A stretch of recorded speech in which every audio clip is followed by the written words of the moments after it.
పుట్టుకొచ్చింది. గంగలో తామరాకులు పుట్టిని, తామరాకులో తామర పుష్పం పుట్టింది. ఆ తామర పుష్పంలోని ఒక అందమైన ఆడబాల గజాస్వలముతో రట్టన మూడో నేత్రంతో శంకు శంకరాలతో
మహాతల్లి ఓంకారం శబ్దం పుట్టిందో శబ్దం అది చెత్త పుట్టింది. ఇక అది చెత్త పుట్టి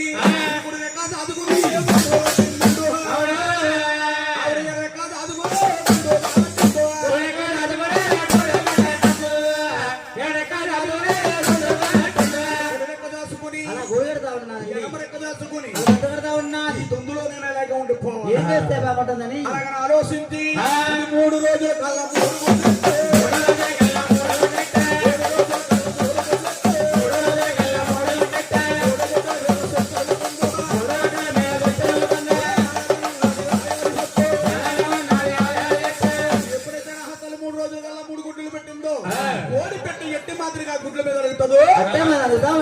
అట్టే మాదిరిగా వెళ్తా ఉంది.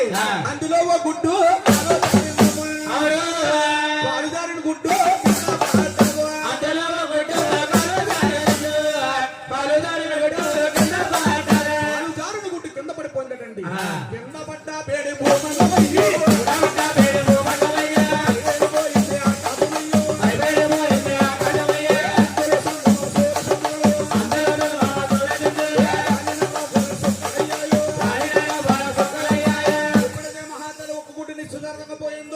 ఇంకా 2 గుడ్డులు ఉన్నాయట.